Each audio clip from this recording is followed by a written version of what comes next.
Nous sommes de retour en direct sur le plateau de TV Finance pour votre dernière émission du live qui s'attache à comprendre l'actualité, l'analyser et puis vous la restituer de façon la plus compréhensible possible, la plus audible possible pour que vous puissiez soit affiner vos stratégies d'investissement au trading en conséquence ou bien tout simplement comprendre le monde dans lequel on vit. Et pour ça, on s'appuie sur un réseau d'experts denses, compétents, dont fait partie David Furcage. David, bonjour. Bonjour.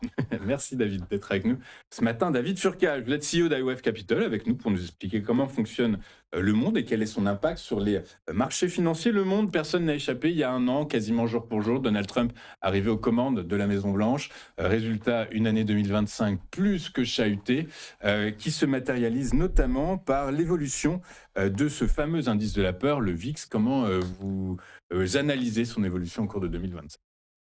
Dès lors que Trump est entré, a pris les rênes du pouvoir, il a un petit peu renversé la table sur les différents aspects économiques, géopolitiques, les relations internationales, la société, et j'en passe.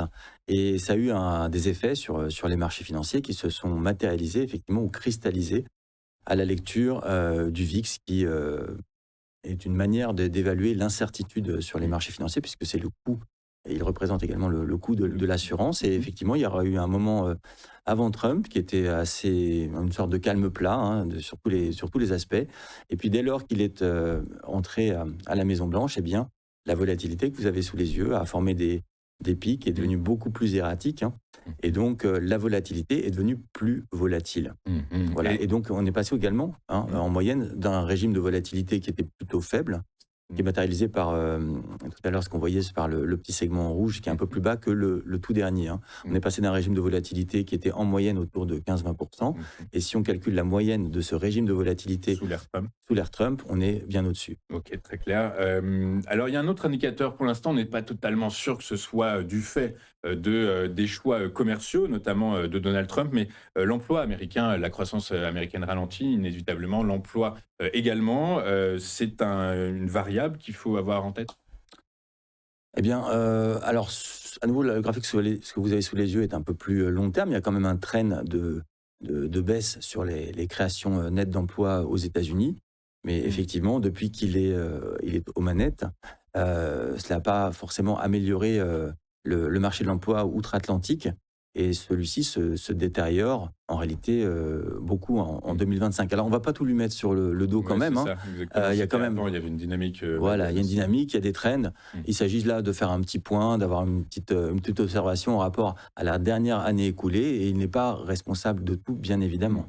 Exactement. Mais pourquoi est-ce que, enfin, je suppose que vous mettez ça en avant pour nous essayer bien de nous faire comprendre, notamment le rôle de la Fed. La Fed qui a demandé à celui du maintien des prix dans des niveaux jugés stables, en dessous aux alentours de 2%, mais également le marché de l'emploi. Donc on parle de l'emploi il baisse, donc qui pourrait inciter la Fed à baisser ses taux pour le relancer, mais c'est pas ce qu'elle fait, enfin en tout cas c'est son dilemme actuel parce que l'inflation anticipée aux États-Unis est plus qu'élevée. Effectivement, oui, Antoine, effectivement, de ce que l'on observe sur ce graphique, c'est sous l'ère Trump. Alors là, quand même, c'est assez significatif, le graphique que vous avez sous les yeux, qui représente effectivement l'inflation anticipée, qui est extrêmement importante, qui est produite par l'Université du Michigan, et qui réalise en 2025 un sommet qu'il n'avait pas vu depuis à peu près 40 ans. Donc ça, c'est en revanche, cette courbe, on ne peut que dire que c'est sous Trump que ça s'est bien réalisé en réalité. Donc sous Trump, effectivement, l'inflation forme des pics, l'anticipation de l'inflation. Et par ailleurs, ce qui est très regrettable également sous son ère, c'est qu'il met une pression sur la Banque centrale. Il essaye de s'approprier un petit peu la politique monétaire qui doit être indépendante à l'égard de l'inflation et de l'emploi, de sorte d'obtenir ce que lui aimerait obtenir d'un point de vue de l'économie et notamment des taux d'intérêt. Quoi qu'il en soit, la partie à l'extrême droite du graphique, c'est quelque chose que l'on doit à Trump, ce qu'il cherche à faire en rapport aux tarifs douaniers, etc., a des impacts inflationnistes. et qui se matérialise effectivement ici, ce qui est assez inédit sur cette courbe, puisqu'on n'avait pas vu ça depuis 40 ans. Ouais, exactement, elle est très intéressante cette courbe, elle est à mettre au regard des chiffres réels publiés, notamment hier le CPI qui est ressorti à un peu moins de 3%, mais toujours nettement au-dessus des objectifs. L'inflation américaine qui ne baisse pas, même si pour ces données de novembre, la communauté des économistes était un peu dubitative, notamment sur la taille de l'échantillonnage, sur le fait qu'il n'y ait pas eu de données en octobre, donc le mois précédent. Donc voilà, ce sont des données à prendre avec des pincettes, mais en tout cas, toujours est-il que cette inflation outre-Atlantique ne ralentit pas. Vous parlez beaucoup de Trump. On parle effectivement de Trump qui a tenté un espèce de coup d'État sur la Réserve fédérale américaine, qui pourrait placer d'ici 3 réunions, un de ses acolytes, je dirais sbires, mais c'est peut-être un peu too much, mais en tout cas un de ses Ouais. fans. Toujours est-il que ça pèse sur le dollar. Pourquoi ça pèse sur le dollar? Parce que finalement, au-delà du phénomène de dédollarisation dont on parle régulièrement en ce moment, etc., une valeur comme le dollar a été, je dirais, achetée pendant très longtemps par les investisseurs. Pourquoi? Parce qu'elle offrait visibilité, crédibilité et stabilité. Bah là, aujourd'hui, avec Trump, on n'a plus rien de ces 3 éléments. Mmh. Du coup, le dollar a beaucoup baissé jusqu'au dernier trimestre, à peu près globalement. Là, il se stabilise, mais rien n'est dit que la baisse pourrait se poursuivre. Effectivement, compte tenu des actions politiques qu'il mène, le dollar a fortement baissé. Donc là, c'est le dollar index. Donc c'est le dollar, c'est un indice en fait, Ouais, contre un panier de devises, essentiellement de l'euro, du franc suisse, la livre britannique et du yen. Et le dollar, de manière générale, s'est déprécié dès lors que Trump est entré à la Maison-Blanche, compte tenu justement de ce chaos économico-politique Mhm. qu'il a instauré. Mhm. euh, qui pour lui est tout à fait normal et Logique, justifié. Hein. D'ailleurs, quand je dis chaos, c'est un peu péjoratif. Moi, quand je parle de chaos, je parle d'un point de vue statistique et d'un point de vue de Ouais. l'économie et les marchés. Donc, c'est pas du tout un avis politique quand Oui, je c'est parle ça, de parce que chaos. ça pourrait être un chaos géopolitique Voilà. également, un chaos, enfin, ça En fait, englobe je beaucoup de choses. parle simplement de chaos en matière de courbe, hein. Ouais, C'est comme ok. la Ouais, bien volatilité. sûr, Voilà. mais Mais effectivement. il n'y a pas de jugement politique à l'égard de cela. Juste, je regarde les courbes et voilà, l'entrée de Trump directement, baisse du dollar, hausse des anticipations d'inflation, un marché de l'emploi qui ne se stabilise pas forcément vers l'endroit où on Mm. l'attend. Et en tout cas, là, donc le dollar sur la deuxième partie de l'année, s'est stabilisé. Donc ici, le dollar index dans une sorte de vaste range qui est matérialisé ici par le rectangle en gris. Donc voilà, qu'attendre de cela, on verra bien. Je ne formule pas spécialement Mm. d'anticipation, mais pour Mhm. l'instant, à l'issue d'un moment de marché durant lequel le dollar s'est fortement déprécié, le dollar est à présent inscrit dans un range. Inscrit dans un range donc qui se stabilise et donc on comprend que l'environnement et notamment outre-Atlantique, on parle donc pas de géopolitique mais juste ni de politique, etc. Mais donc l'environnement outre-Atlantique, qu'il soit économique, politique, commercial, était plus que délétère tout au long de l'exercice 2025. Ça n'a pas empêché le S&P 500 de réaliser, je crois, une vingtaine de records au cours de l'exercice. Tout à fait. Alors ça, c'est quelque chose de positif. Extrêmement Oui, positif. en tout cas pour les ménages américains qui, eux, utilisent les marchés financiers pour leur retraite, hein, c'est qui est très important. Quoi qu'il en soit, ce qu'on voit également dans un premier temps, c'est un drawdown, donc une chute assez importante du SP500 qui a été suivie d'une forte reprise tout aussi importante. Et puis maintenant, un petit peu à l'image du dollar index, le S&P 500 est en train de se stabiliser ou de consolider au-dessus d'un support qui est matérialisé ici par la ligne verte horizontale. Voilà, donc ça c'est plutôt intéressant Mhm. et c'est assez surprenant d'ailleurs cette reprise quand on la met à côté du niveau de régime de volatilité qu'on a vu tout à l'heure. C'est-à-dire à la fois l'incertitude Mhm. a progressé, on est sur un régime de volatilité qui est au-delà de ce qui prévalait, et pour autant les marchés, notamment les marchés boursiers, Mhm. en tout cas aux États-Unis, et le SP500 et notamment les technos qui sont très importantes dans le SP500 ont bien progressé quand même, ce qui est plutôt positif pour les ménages américains. Exactement, et c'est toute l'ambiguïté ou la dichotomie de cet exercice 2025, c'est-à-dire qu'il a enchaîné les records. 2025 est plutôt un bon exercice quand on Mm. regarde la performance des indices mondiaux, des grands indices mondiaux, évidemment tirés par la tech du côté des États-Unis, mais globalement, les performances sont plus que louables. Tout à fait. Alors attention, il faut quand même un peu pondérer ce qu'on dit. C'est-à-dire que effectivement, les principales valeurs de la tech ont tiré le marché vers le haut. En revanche, les 493 autres Mm. titres du marché, c'est ce qu'on a eu la semaine dernière, un Mm. petit peu moins, Mhm. et les small cap également un peu moins par rapport au big cap. Mm. Le marché, quand on voit le marché qui se reprend comme ça, c'est essentiellement la tech qui a produit ce mouvement-là. D'ailleurs, Exactement. sur le dernier moment boursier en cette fin d'année, la tech est un peu moins solide. Et effectivement, le SP500 ralentit et consolide au-dessus d'un niveau clé. Exactement. Les financiers qui ont perdu leur, je dirais leur bon sens ou leurs fondamentaux au cours de 2025, hein, puisque comme vous l'avez dit très bien, la volatilité était à des plus hauts, mais pour autant, les actifs risqués étaient également à des plus hauts. Du coup, par la force des choses, effectivement, c'est plutôt antinomique, plutôt effectivement paradoxal. On poursuit. Alors, on poursuit avec quoi, David? J'ai perdu le fil.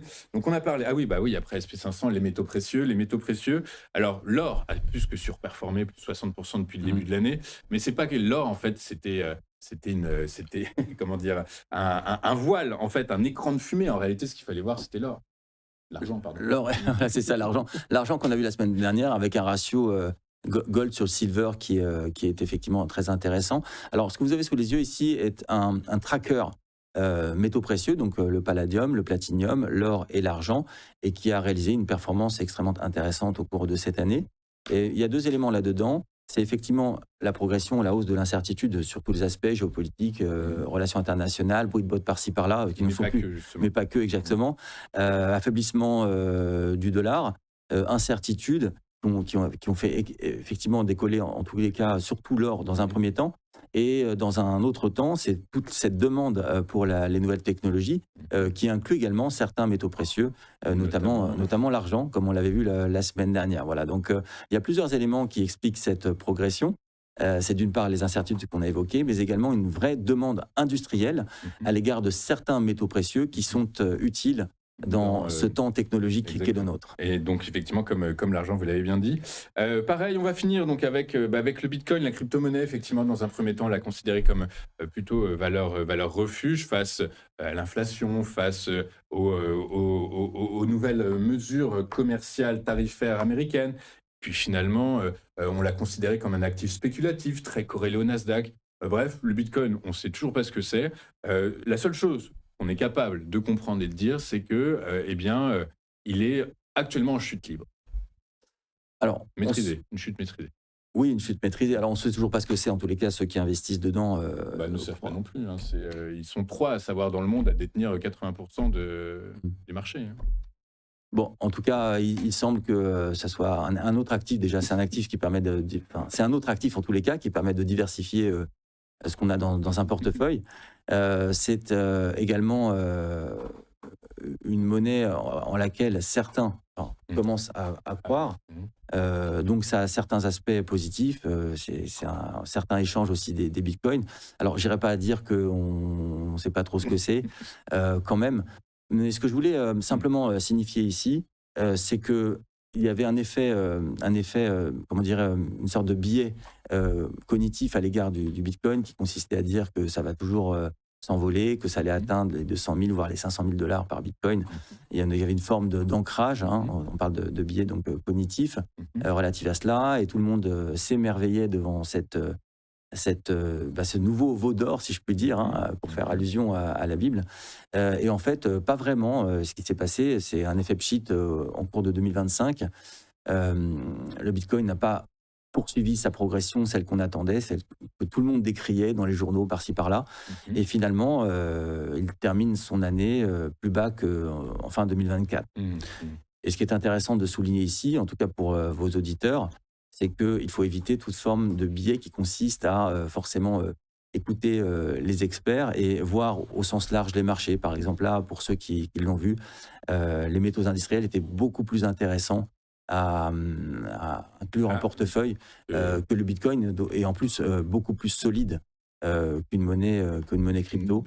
Et voilà, ce que l'on peut dire en tous les cas à l'issue de cette année, c'est que probablement l'année prochaine ressemblera un petit peu, j'imagine, à l'année qui vient de s'écouler, puisqu'on a toujours Trump aux commandes qui tire les ficelles un peu. Oui, avec une petite variable qui sont les midterms de fin d'année. Donc on aura peut-être une surprise quand même. Enfin voilà, Trump pourrait être désavoué en fin d'année. Ça pourrait, évidemment, ça va être commenté, ça aura un impact sur les marchés. Mais effectivement, en tout cas, ce début d'année, vous nous dites au moins premier trimestre, voire premier semestre, on est sur une forme de continuité, de continuation de l'exercice 2025 sur le Bitcoin.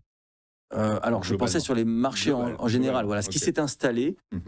puisqu'on a une personne aux États-Unis qui est Trump, sans juger quoi que ce soit, de toute Mmh. façon, qui produit de la volatilité, Mmh. qui produit plus d'incertitude, tant qu'il est là et qu'il est installé dans ce chaise qui est le sien et Mmh. poussé par les MAGA, on ne voit pas trop pourquoi Oui, l'ambiance générale l'ambiance changerait, générale ouais. changerait à l'égard des marchés, de ce qu'on voit sur les marchés. Mmh. Voilà. Donc, bah, écoutez, bah, on va suivre tout ça avec attention et puis, bah, vous serez avec nous pour commenter tout ça, David. Mais très David, certainement. merci beaucoup d'avoir été avec nous tout au long de cette année 2025. David Furcage, CEO de iWave Capital. TV Finance, allez, je vais le dire dans le bon ordre, TV Finance s'associe à moi pour vous présenter nos meilleurs vœux pour l'exercice 2025. Donc, je sorte de ça pour ces fins d'année. Mmh. Et bah, écoutez, on se retrouve à la rentrée. D'ici là, bah, je vous souhaite de bonnes fêtes. Et Également. bah, écoutez, nous, on va marquer une courte page de publicité, puis on se retrouve, on se retrouve 30 secondes pour le point bourse et vous présenter les principaux catalyseurs de cette journée de bourse.